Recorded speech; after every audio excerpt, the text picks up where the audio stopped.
There's nothing quite like 50,000 steps to make you feel unfit, especially when you are pretty unfit.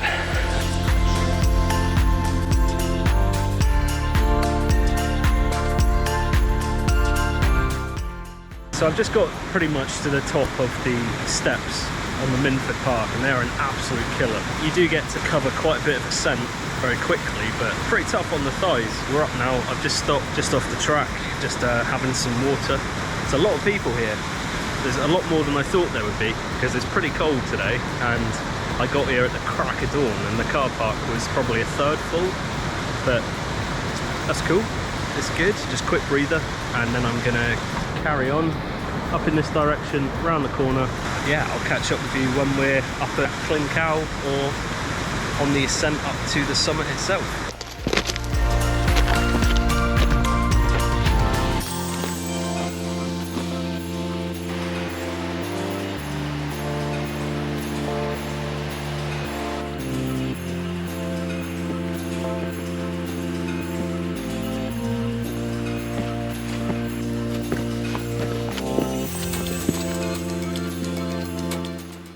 So we're at Llyn Cau now, which is the lake underneath the summit. You can see the summit up there behind me, and I'm just having a little breather here. I'm just going to stop, have a hot drink, and I need to stock up on water because I don't think there's any reliable water sources beyond this point. I'm hoping to spend the night up on the summit, so as much as it's going to suck carrying all that water up, need to do it, otherwise I'm going to be thirsty all night. So yeah, just going to chill out here for 20 minutes probably, and then start the ascent. So that's the top of the first up. There's I'd say about four real proper uphill bits. I mean, it's all uphill, but four big kind of chunks of ascent. That's the first one done. Thighs are on fire now. It was not like this the last time I was up here, that's for sure.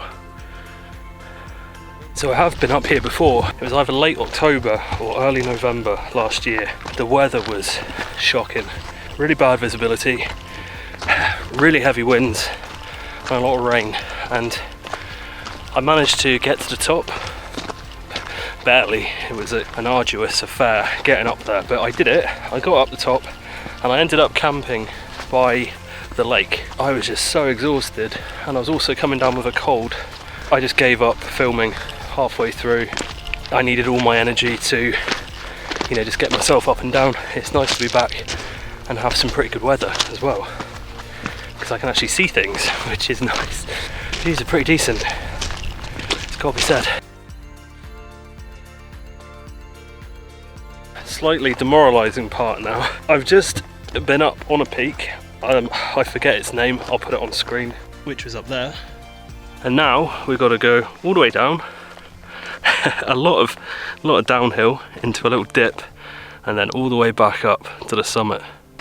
It's a bit demoralising compared to last time I did this. I mean, the weather is much better.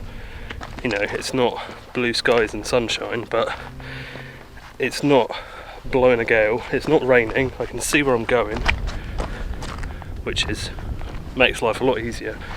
And it is feeling easier, and I'd like to think that is in part down to the fitness training that I've been doing. Hopefully that's, you know, starting to pay dividends. We'll see. We'll catch up when I'm at the top, because I could be in a right old mess then. And I'm going to stop filming now because I'm going to end up falling over and breaking my neck. So I've been up to the summit, and as you can see, in true Ride in the Wild style, the clag came in almost as soon as I got to the summit. I've checked the weather forecast, and yeah, it's here for the next couple of hours. It looks like it's going to clear up just before sunset, sort of around 4 o'clock. There's a good possibility we might get some clear skies, or clearish anyway, some visibility. So I've got a few hours to kill. I was going to go and look around there's a couple of other sort of peaks in this double horseshoe, but I started going to have a look, but the terrain isn't very good. There isn't very much in the way of a path. It's quite loose and uneven, and given that it's so foggy and a lot of it is on the edge of a cliff, I've thought, nah, let's leave that for now. I think I'm just gonna have a hot drink, listen to my book for an hour or two, and then around 3 o'clock I'll go and look for a pitch. It's getting nippy now. I'm all set up though. It doesn't look like the weather's going to clear, so the weather forecast said 4 o'clock to 4 o'clock through till 6 it's going to be clear. It's not, it's just gone 4. I mean, there's still time. It kind of very briefly clears every now and again, but for the most part it's still, as you can see, pea soup. But I have got the tent set up. So we've got the trusty Scarp one, here she is. I've got the crossing poles again. I mean, the wind, there's not very much wind to speak of tonight, but I've been sort of thinking if I'm up in areas like this, then it's better to have them than not have them. You know, for the sake of 300 grams or 400, something like that. I just like bringing them along. So we've got a pretty good pitch here. Sort of not right on the edge of this cliff, but reasonable. There's a bit of snow down here. It's -1 at the minute. And I'm very much looking forward to getting in the tent. In the tent tonight, same setup that I've had for the last few camps now. The Thermarest Questar Zero sleeping bag, the Nemo Philo pillow, and Thermarest X Lite sleeping pad. And I'm starting to shiver, so I'm going to go and just get out of the wind a little bit, because yeah, it's -1, so God knows what it is with wind chill at the minute. It's frigging cold. I've got a little temperature sensor with me today, and it's -2 degrees in the tent. I've got both the doors open, so once I get in, I shut the doors up. I'm hoping the temperature will stabilise a little bit. I got a bunch of new bits of kit for this trip, well, not for this trip specifically, but Christmas had just been. I got some money for Christmas, and so I bought a few bits and pieces. And normally when I buy new kit, it's things like stoves, tents, electronics, gadgets, that kind of stuff. But this time I've focused a bit more on my clothing. You know, seeing as it is a lot colder at the minute, I thought, you know, round off the winter kit. I got the sleeping system sorted, but my clothing was kind of a bit lackluster when it came to cold conditions, and thankfully this has worked out nicely because it's been very cold today. I don't know how well the camera is going to pick these up, but I got some gloves. These are sealskins gloves, so they're completely waterproof, and I haven't needed the waterproof ability today because it's been dry, but they've kept the wind off my hands. They're comfortable, they're warm. They're not the warmest ones they do, but they keep the wind off. They add some insulation, which is good. And they definitely are waterproof, because the first thing I did when I got these was I filled up the kitchen sink with water, I put both the gloves on, stuck my hands in for a couple of minutes, and no water came through. The next thing, I think you've seen it in a couple of clips, but I've got a new jacket. This isn't a down jacket, it's a synthetic jacket. I really like it so far. It's rated to keep you warm down to -5 degrees Celsius. So far today, I haven't been wearing it the whole time because it is actually really warm, and while I've been doing the ascents, I didn't want to be all sweaty, but whenever I've stopped, I've put it on and it's kept me really, really warm. The only reason I've got the waterproof on over the top is because the low cloud has been getting a little bit wet, so I wanted to try and keep the water off of it a little bit. The last item of clothing, I'm not going to show it because I don't want to get up in a minute, but I've got some new trousers. So I've got some Revolution Race, I forget the model, I think it's like GP something or other. I'll put it up on the screen.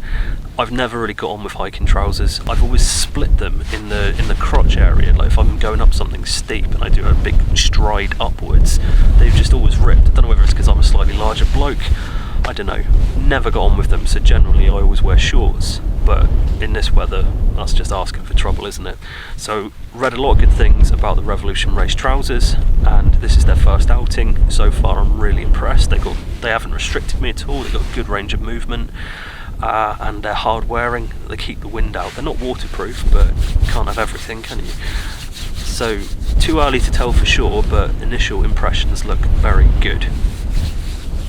Right.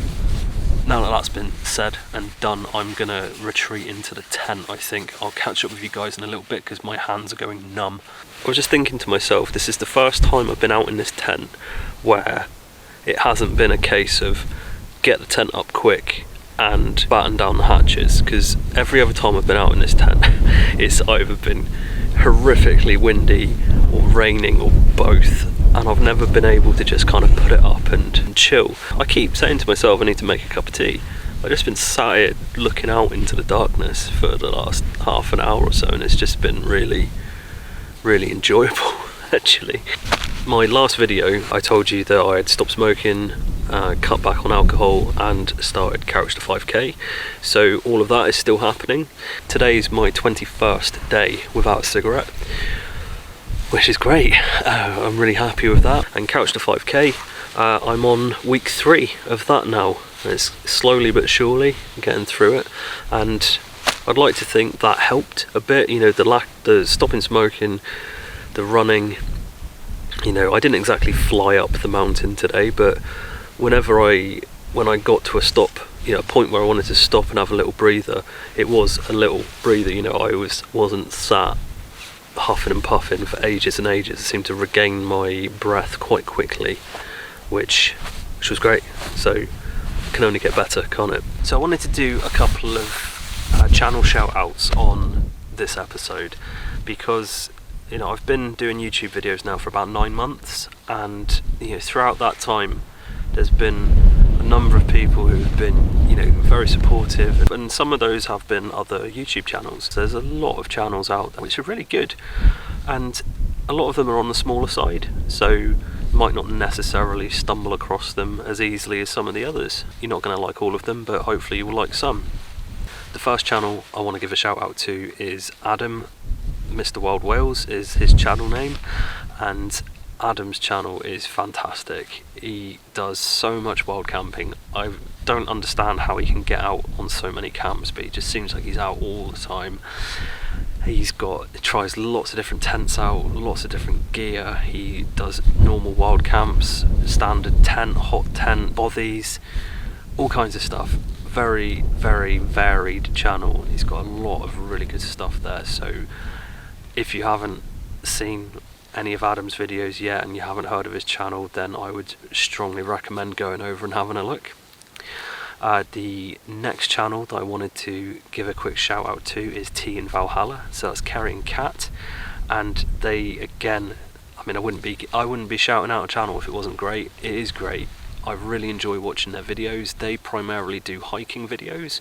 They do get out on some wild camps every now and again, but most of what they do is hikes, and they get out to some really interesting places. And not only do they go to really interesting places and allow you to come along and see what they're doing, but they always give really good information about where they are, background, history, all that kind of stuff. So it's not only is it enjoyable to watch, it's educational as well. They've got so much energy.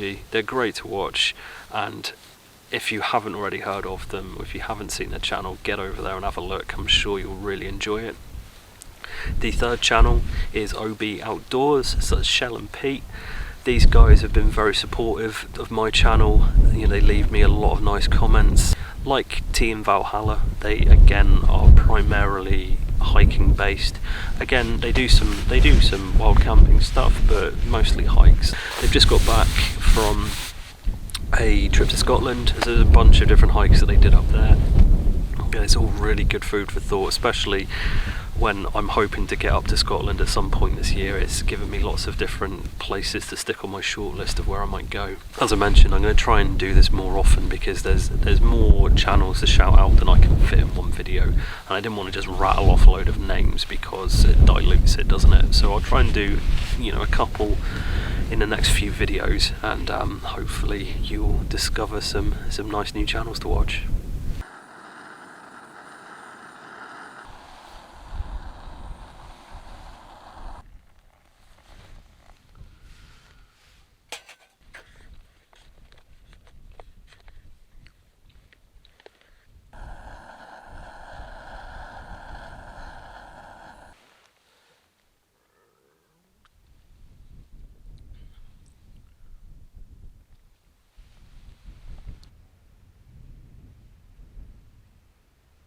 Good morning. It's about 6:20 at the minute. Pretty good night, all in all. I was nice and warm. It's weird this morning. It feels colder than it did last night. I don't know whether that's because I've been tucked up in the sleeping bag all night, but it's actually warmer. It's gone up to 2 degrees, so not exactly Caribbean, but it is a little bit warmer than last night. So being 20 past 6, it's absolutely pitch black and there's a lot of fog. I've been out and had a walk around with my head torch on and there's not very much visibility at all. My current plan is that I want to be away by 8. Just as you can probably hear, I've got the pot boiling in a minute. Gonna get myself some breakfast. Got, don't know if I mentioned it yesterday, I've got hot cereal and mango to try out for breakfast this morning, so we'll see what that's like. Part of me thinks it's actually a shame it warmed up because I wanted that kind of crackly tent, you know, where you get up in the morning and your tent's all frozen from the frost and ice, but hey, never mind. 8 o'clock, it should be starting to get light then. I know where I am, I know where I need to go, but I need it to be light before I do the steepest part of the descent. It is just a normal path, but by all accounts it can be a bit slippery. But by the time I get over there, if I leave here at 8, it should be more around 8:30, so it should be a lot lighter. Look at that, you can definitely see where the tent was. Nice and dry, the rest of it's all wet. I've had a good old mooch around, I haven't left anything. So I wanted to leave at 8, it's currently about 5:02, so that's all worked out quite nicely. I need to head that way. Got a bit of an uphill and then can head to the right and then start the proper descent down. And at some point we should hook up with a fence. So the fence that I've been working towards has emerged out of the gloom. The standard path takes you up to a peak, which is all the way up there somewhere. I didn't fancy doing 100 odd metres of ascent just to come straight back down again, so I cut the corner off, keep my legs a bit fresher. I've got a long drive to get home, so didn't want to go wearing myself out. I can pretty much follow this fence now most of the way down.